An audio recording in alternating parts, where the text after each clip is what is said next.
Welcome to Dread Silence Academia. Today we're covering the introduction to the essay collection Symbols, Sinners, and Saints, the Rhetoric of American Civil Religion.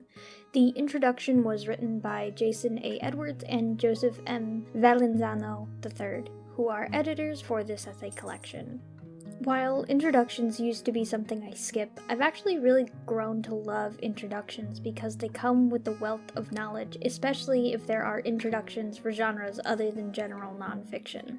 American civil religion is a complicated topic, and I feel that this introduction is a good place to start. But before we get into the exploration, let me give you a quick crash course on religion and politics. In the simplest and easiest terms, American civil religion is how religion interacts with politics in a secular way.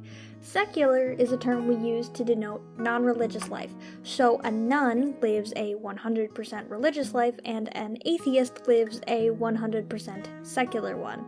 The term's origins is tangled up in Christianity. In a Christian context, the secular refers to the temporary world, Earth, while heaven is considered the eternal world or the eternal paradise or place.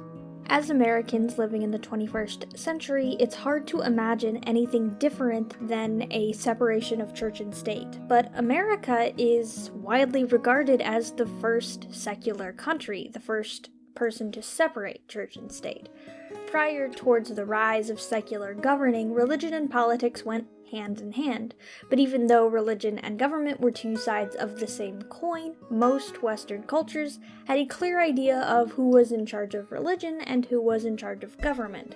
Western societies knew exactly what parts of culture were religious, which ones were just secular, and the further we go back in time, the more government, religion, and general cultural practices seamlessly blend together to where you can't draw clear lines between where one facet ends and another begins.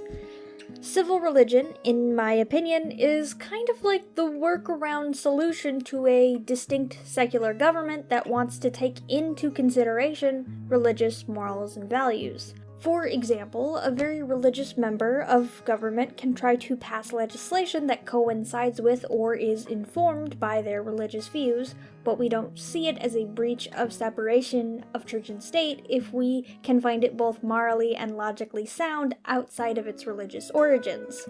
That is a lot of words strung together. What do I mean by that? Let's say the legislation is free lunches to poor students because Jesus said feed the poor.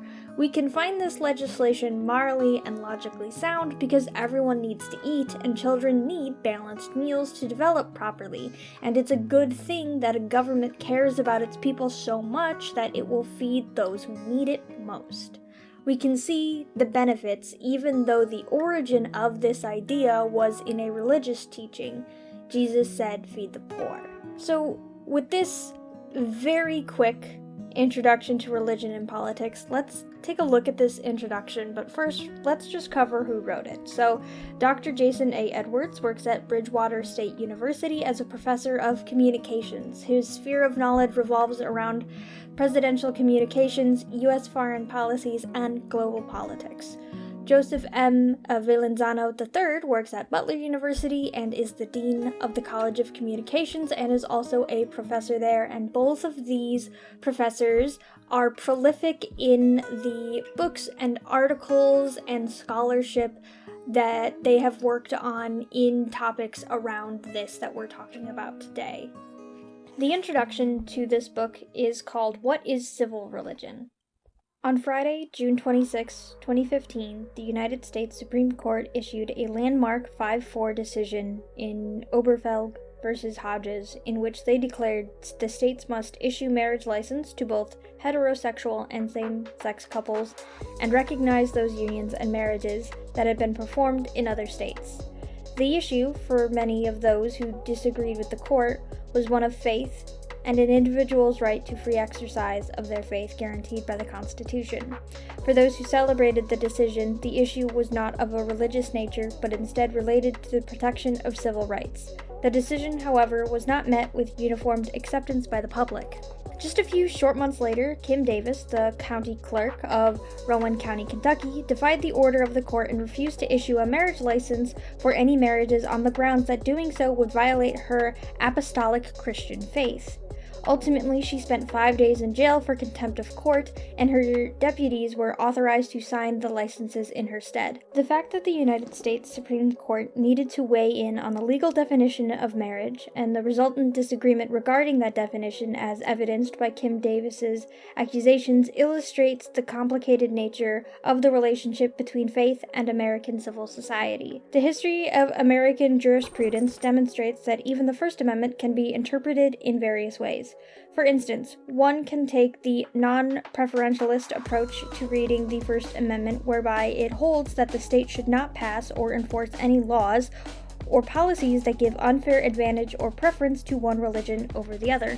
Another interpretation advocates for accommodation, where the state can accommodate religious practices so long as they do not involve the use of taxpayer funds. Finally, the little-supported strict neutrality interpretation of the First Amendment calls for the government to treat religious individuals and groups the same as those who hold no faith. At even the most basic level, courts cannot even consistently agree on what constitutes a religion. Must it involve a god or gods? If so, how does it handle atheists? Must it have a certain number of members? What about what many call cults? Are they protected? The trouble is the country and its legal experts cannot agree on how the so-called wall of separation between church and state should be enforced, primarily because they cannot agree on what constitutes a religion. Here we arrive at our central concern with this project. What happens when the state carries with it the trappings of a religion? It is, in fact, not far-fetched or even controversial to note the influence of faith on the contours of American life and society. This religious dimension is not defined by the tenets of Christianity, Islam, Judaism, Buddhism, or any specific faith tradition. Rather, Americans' religion is what Robert Bela noted as its well-institutionalized civil religion. This religion has certain fundamental tenets, rituals, holidays, and values that are embodied in specific texts, artifacts, places, events, and even people who serve as quote-unquote saints of civil religion. In short, the practices that make America what it is mirror those of a formalized religious tradition. So, something that this part of the introduction mentions, which I find really important, is that we have trouble declaring what a religion is and what it isn't. And in a lot of my religious classes, we talked about what is considered a religion and what isn't. And I remember distinctly when we were covering Confucianism that a lot of my fellow classmates stated that it wasn't a religion, it was a way of life. And I don't really understand what the difference is between a religion and a way of life, because isn't a religion a way of life? The fact is that the word religion isn't a very useful word. Unfortunately, it isn't, and it's deeply entrenched into Christianity, and in fact, our understanding of religion in the modern sense is built upon a Christian framework, and so it's really hard to engage with really different-looking religions because we're kind of comparing everything to Christianity. You know, as someone who has studied a lot of religion, I define it as if the group calls it a religion. If I describe Catholicism to somebody and ask if they have something similar, and then they describe Confucianism to me, I can just assume that it is a religion. It doesn't really matter to me if it doesn't fit the traditional idea of what we think a religion is. If they say it is, then it is. Obviously, the problem is that that's not really a good definition, and that would also include cults. But there really isn't a difference between cults and religions either. Religions are religions that are widely accepted as acceptable in society, and cults are religions that are not. And so often you will see people describe any sort of religion that they don't like as a cult.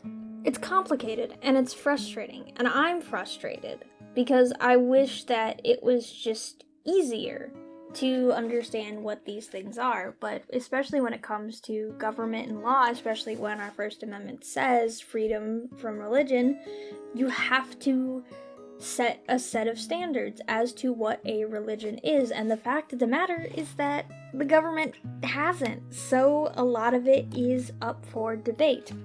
Honestly, the most important thing for me in this bit of the introduction is that the two ways that we can interpret freedom of religion, which is that we can't pass or enforce laws that give advantage or preference to one religion over the other, but we can also interpret it that, like, we can accommodate all religions so long as it doesn't involve taxpayer funds. I think a lot of division between people when it comes to the way the First Amendment is interpreted is the fact that some people think it should only follow the first part, and some people think it should only follow the second part, and the reality is that perhaps it should be both of them, and it should be case-by-case basis. And sometimes people want certain religions to be interpreted only with the first part of this, and want other religions only to be interpreted with the second part. Some people don't want Muslim children to bring their prayer mats to school and to pray on school grounds, while at the same time they want Bibles in the classroom to accommodate for Christian students. So, but they don't want the Quran in there because this is a public school and that's religious. So yeah, there's a lot of division on which way this should be interpreted, and to me it seems like it should be case-by-case basis. We should be making sure that taxpayer dollars aren't going towards accommodations, but we should also be making sure that there are no laws that give unfair advantages or preferences to one religion over the other. Something can mean two things, but unfortunately when it comes to laws, when something can be interpreted two different ways, it causes a lot of problems, and sometimes deaths. Let's move on to the next section. Despite the fact that civil religion is well institutionalized in America, the concept itself generates considerable controversy. There is a widespread debate on the basic definition of civil religion. The term civil religion was first coined by Jean-Jacques Rousseau in his work The Social Contract. Rousseau maintains civil religion is a form of social glue that helps generate sacred authority for a nation. In 1976, Robert Bela, writing in Daedalus, took the concept one step further, in which he commented on the American civil religion. Bela defines civil religion as, quote, a set of beliefs, systems, and rituals, unquote, that offer a, quote, religious dimension for the whole fabric of American life. Not everyone in the scholarly community agreed with Bela's description of American society. A decade after he published his argument, rhetorician Roderick Hart criticized Bela's use of the phrase civil religion. According to Hart, for something to be classified as a religion, it must have certain institutional structures, specific liturgical items, to offer the same foundations of a true religion. Instead, Hart maintains a better descriptor for what Bela describes what he called civic piety. Russell Ritchie and Donald Jones took the definition argument one step further by identifying 5 different meanings for civil religion, each with its own characteristics and perspectives. Richard Benjamin Crosby examined the rhetoric of Governor Mitt Romney and then Senator Barack Obama in the 2008 presidential campaign to claim that a practical civil piety, an extension of Hart's civic piety thesis, exists in the United States. The point of this sampling of studies on American civil religion demonstrates there is no readily accepted definition by scholars, although Bela's description of what civil religion has become most people's starting point. There are some important elements that can be gleaned from these definitional battles.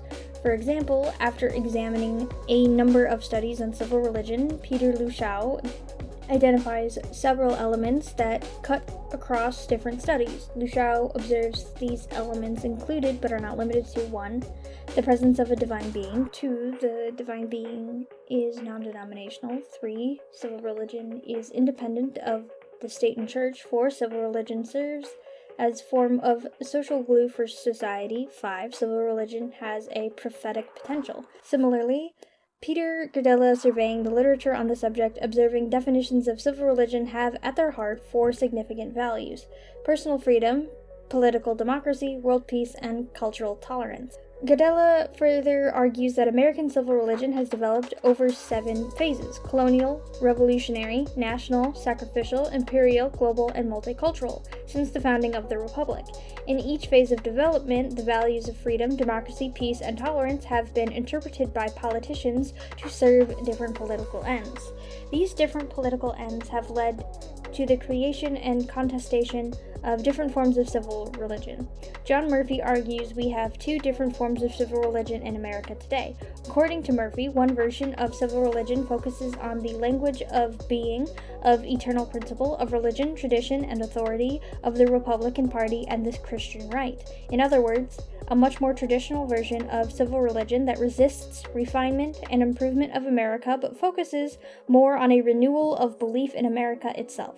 A second form of civil religion involves the language of becoming, of change, as we strive to understand the injunction that the arc of the universe is long but that it bends towards justice, of the revolutionary Jesus, of the Democratic Party, and the Civil Rights Movement. This form of civil religion is much more expansive. It calls for the United States to constantly progress and meet the needs and challenges of its citizens as it strives to become a more perfect union. Robert Wuthnow further explicates these 2 versions of civil religion. In the conservative version of civil religion, also known as the priestly version, religious conservatives argue the United States has a distinct relationship with God. America is a chosen nation and has a special place in the divine order of the universe. Recognizing this position, the founding fathers embodied America with Judeo-Christian values. The United States is privileged by divine providence and has the right to a unique standard of luxury and morality. America's mission is to use its unique position as a means to evangelize and promote American values across the globe. In the liberal, also known as prophetic version of civil religion, liberals tend to downplay America's chosenness and its important place in the divine order. Instead, liberals tend to be much more global-centric and focused on combating common human problems such as injustice, world hunger, nuclear disarmament, and global ecology. Liberals use these problems to critique American distinctiveness and our commitment to solving humanity's living problems. America's mission should be to act on behalf of all humanity, but particularly the disadvantaged, instead of focusing solely on its own interests. Both civil religion promotes specific versions where the United States should be going, but these visions are often fundamentally at odds with each other. They create, as John Murphy points out, a powerful chasm in American politics. The large divide between the priestly and prophetic versions of civil religion has not stopped a significant amount of scholarship focusing on how civil religion is constructed and manifested in American culture.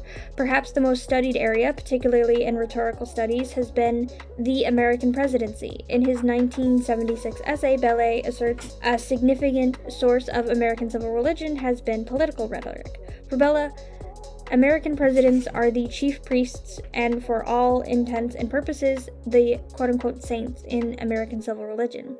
Their discourse is an embodiment of varying elements, characteristics, and functions of what civil religion should look like. Therefore, it should be no surprise that in his dataless essay, Bellet focuses on presidential rhetoric to demonstrate the prevalent natures of civil religion. Specifically, Bellet focuses on presidential inaugurations as a specific place where one can witness civil religion symbolism. However, most presidential rhetoric, particularly during epidictic situations, have civil religious undertones to it. So, much like religion, nobody can really define what a civil religion is either. Everyone has different opinions, different interpretations of it. So we clearly heard a lot of different ideas from a lot of different scholars, and the only one that gives me pause is, what is his name? Rhetoric Hart, where he calls it civil piety instead of civil religion, because that just feels like a semantics game.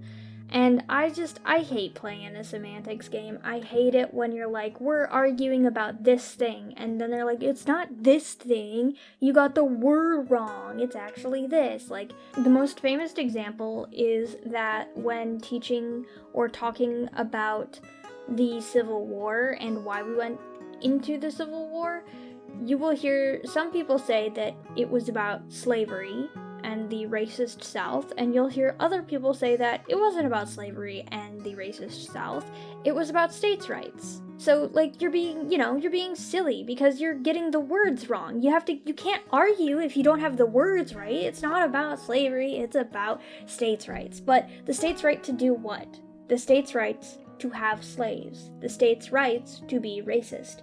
We're playing a semantics game. There are obviously contexts where using the correct word obviously matters, but if your only argument as to why your policies aren't bigoted is because we're using the wrong words, that's not a very good argument. And it's really, really easy to pick apart and destroy.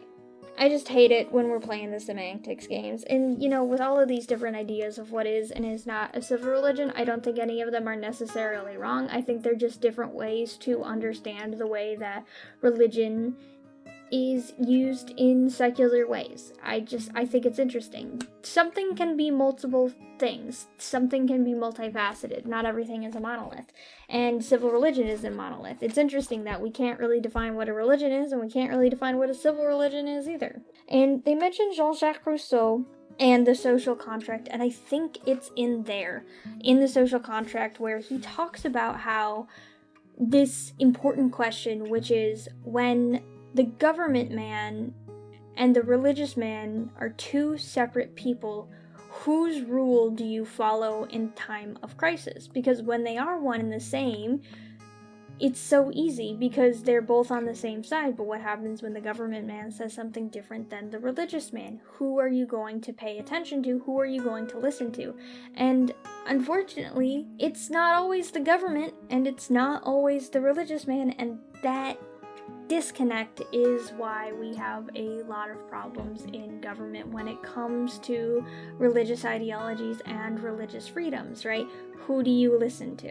Also, I feel like the last paragraph is a little confusing because it talks about how Bela focuses on the inaugural speeches, and the last sentence says that most presidential rhetoric has civil religious undertones to it. What he's just saying is that you can find civil religion undertones in more things than just the inaugurational speech, but that Bela specifically focuses on the inaugurational speeches as like the easiest place to figure out where we can see American civil religion. And I do agree that inaugurational speeches are pretty much like the easiest places to spot them, but that they are found in almost everything that the president does. The most interesting thing about this section is when they cover prophetic and priestly versions of American civil religion. That's the one where we've pretty much divided American civil religion into the two political parties, with priestly being the conservative side and prophetic being the liberal side or the democratic side.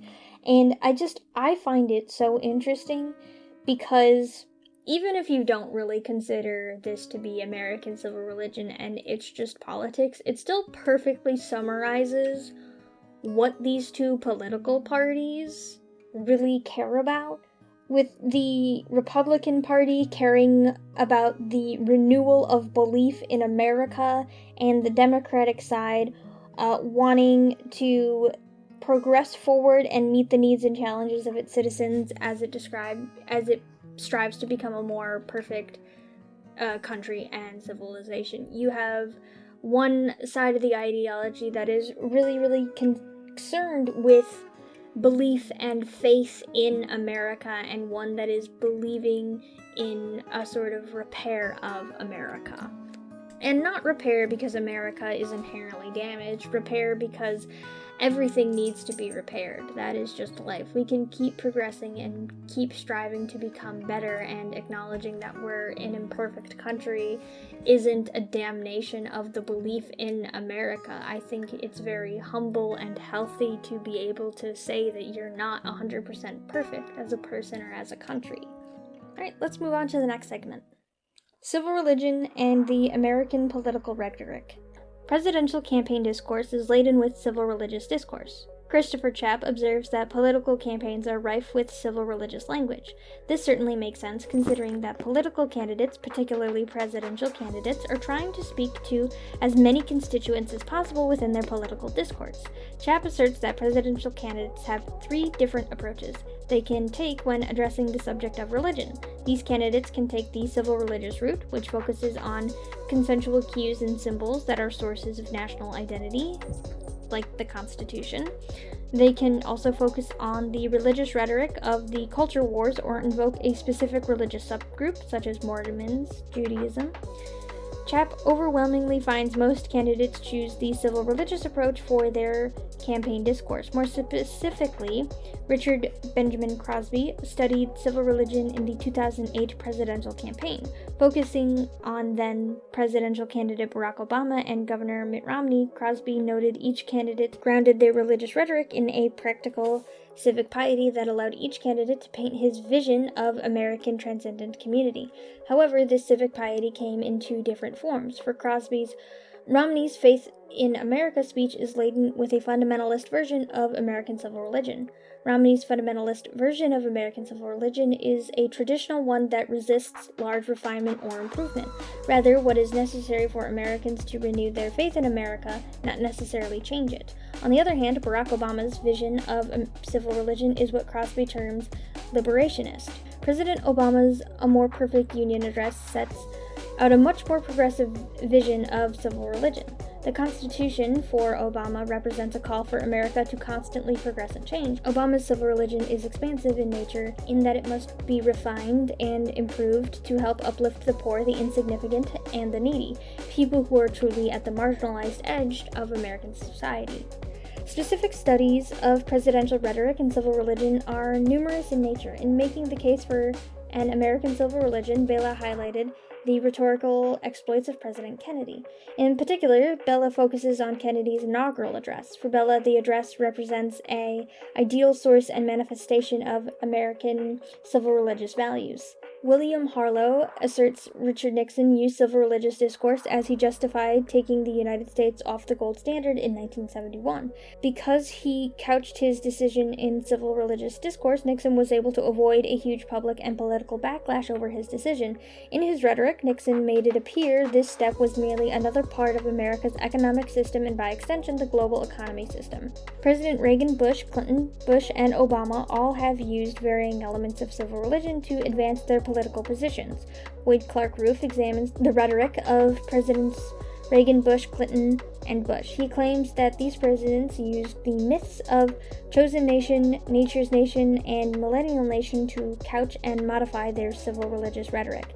The chosen nation myth suggests that Americans are exceptional in that they have special covenant with God.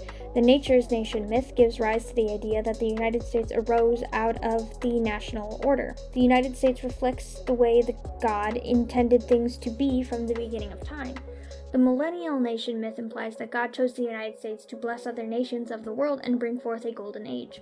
Roof argues President Reagan employed all three myths as he attempted to reassert American greatness, but his rhetoric was primarily grounded in a priestly civic religion. President Bush, as the Soviet Union collapsed, the Cold War ended, and American values seemed ascendant across the world, focused his rhetoric primarily on the millennial myth, for the end of the Cold War marked the end of history itself and the dawn of the truly golden age. President Clinton also used a version of the millennial myth, but he focused on bringing a new covenant to American people that would bring great prosperity, equality, opportunity, and responsibility. This new covenant, however, aligned much more closely with a prophetic vision of civil religion, as Clinton advocated the United States needed significant renewal at home if it were to continue as any semblance of a chosen nation. President George W. Bush, in fighting the war on terror, primarily wrapped his civil religious rhetoric in a priestly style that emphasized the chosen nation myth. For Bush, the attacks on September 11 woke the United States to its mission and its moment.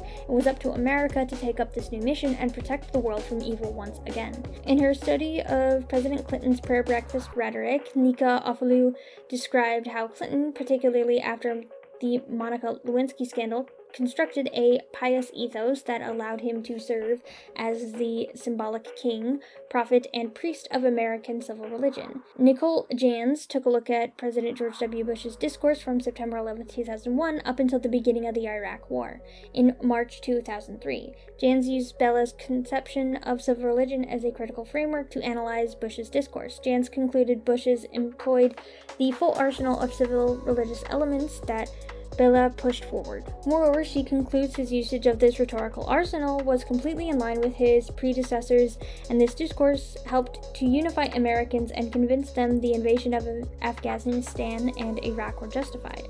David Frank explores how President Obama carried his vision of civil religion in the White House.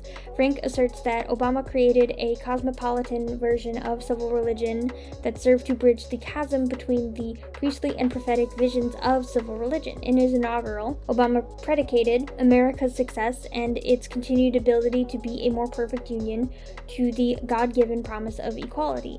At the same time, this promise was available to all Americans and humanity. Obama celebrated the distinctiveness of the Founding Fathers, but made that distinctiveness a part of the long narrative of America as a diverse religious, racial, and ethnic patchwork. Obama was able to take from the priestly and prophetic versions of civil religion and weave a narrative that reconciled the two versions to be not in competition with each other but complementary. Both versions of civil religion are needed if the United States was to dig itself out of economic hardship and reassert its role as an exemplar for the world to emulate and a primary driver of global policy. Presidential rhetoric is not the only symbolic source of civil religion. Peter Gadella, for example, spends over 30 chapters looking at various text events and sites from the name America to Disney theme parks to demonstrate the prevalence of civil religion across the United States. Other sources of civil religion can be found in the founding documents like the Declaration of Independence, Constitution, and Bill of Rights, and in symbolic texts like the Pledge of Allegiance, the American flag, Boston's Freedom Trail, and others. These document symbols and places are meant to be representative of all Americans because they are malleable enough to speak to different constituents, faiths, ethnicities, classes in the overall fabric of America. Scholars have further argued that civil religious discourse has seeped into how different minorities weave themselves into the American tapestry. Charles Reagan Wilson notes that the loss of the Civil War by the white Southerners caused many to create the lost cause myth to reconcile the defeat they suffered at the hands of the northern states. In this myth, white Southerners may have lost the war, but their cause will eventually be redeemed by their divine providence. Jane Iwamura suggests that Japanese Americans visited various internment camps after World War II to pay homage to the suffering endured at the hands of the American government. Symbolic rituals such as poetry readings, cultural events, music, and ceremonies with different clergy have created a Japanese American version of civil religion. Luis Leon focuses on the life work of Cesar Chavez. Chavez used political practices that were couched in Christian teachings. His rhetoric and writing became a foundation for the immigrant labor and Chicano movements within the United States. Because he is such a part of the consciousness of these movements, Leon maintains Chavez has become a new quote-unquote saint in the American civil religion, just as powerful and as conventional saints like George Washington, Abraham Lincoln, and Martin Luther King Jr. Okay, so that's all we're reading from the introduction. The rest of the introduction is just telling us what each essay is going to be about, and we'll read those when we actually read some of these essays.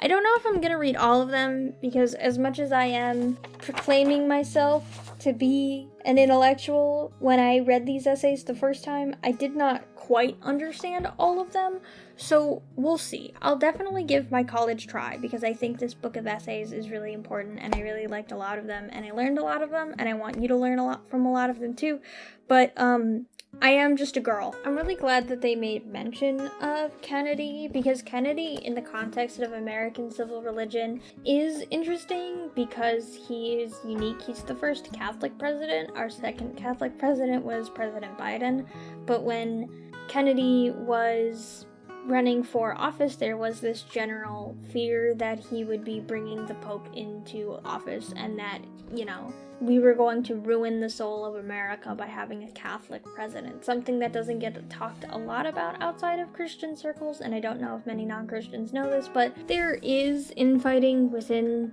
the religion of Christianity, and most other Christian denominations generally just don't like Catholics, and America has this really long history of really not liking Catholics. Kennedy is really an interesting president for when he became president.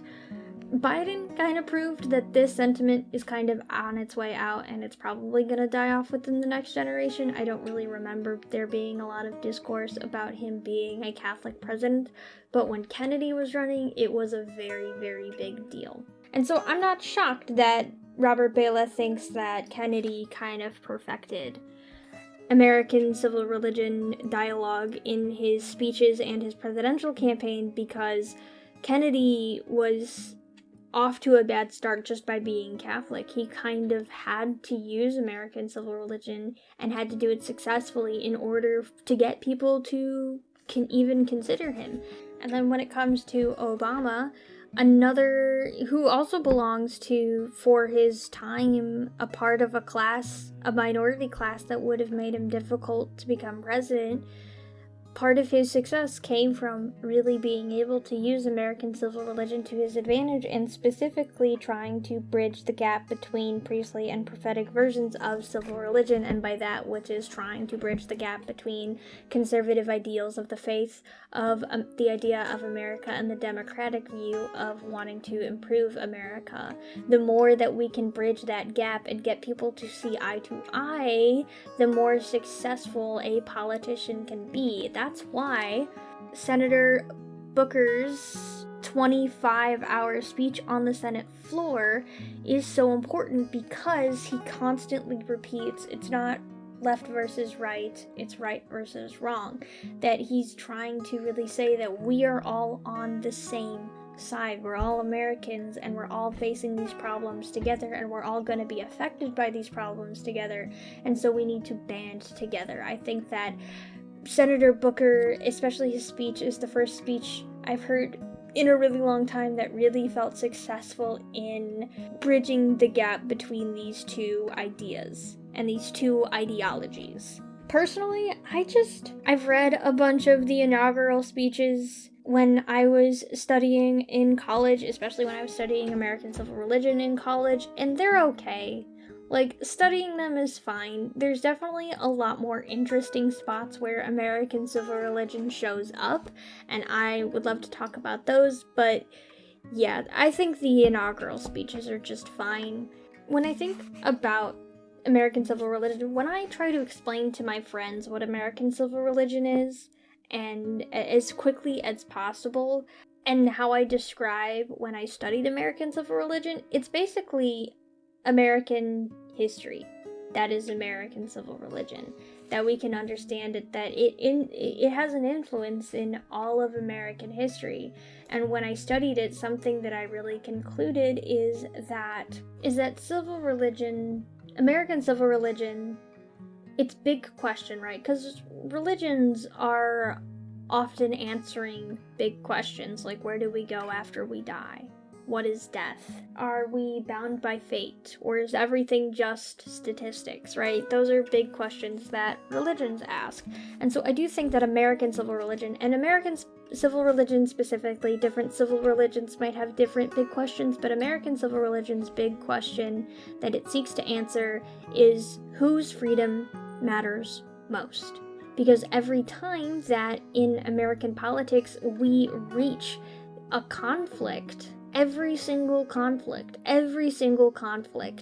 is two sides wanting to have the freedom to do something, and we are evaluating whose freedom matters most. And in using civil religion, we can help identify whose freedom matters most and how effectively to implement those freedoms. The Civil War is kind of the easiest one because it has a literal freedom, because the North wanted the freedom of all slaves so that slaves could have freedom of autonomy and could be American citizens, and the Southerners wanted the freedom to have slaves. So the conflict arose of whose freedom matters more. slaves to have bodily autonomy and rights over their own life and the ability to make a living and not have to be forced into labor and earn nothing, or for people to have the freedom to own them, whose freedom matters more. And the question, it's always why. Like, why does the freedom to own slaves matter more than a slave to be treated as human and not as property? And when we can't answer those questions, it kind of becomes clear which side's freedoms matter more. Because I want it isn't really a good answer to why should you have this freedom. I want it really isn't a good argument, especially if the other side has very good arguments, such as people should be treated with humanity. All people deserve to be masters of their own fate and shouldn't be forced to do something that they don't want to do. Those are really, really hard arguments to combat with. I just want it.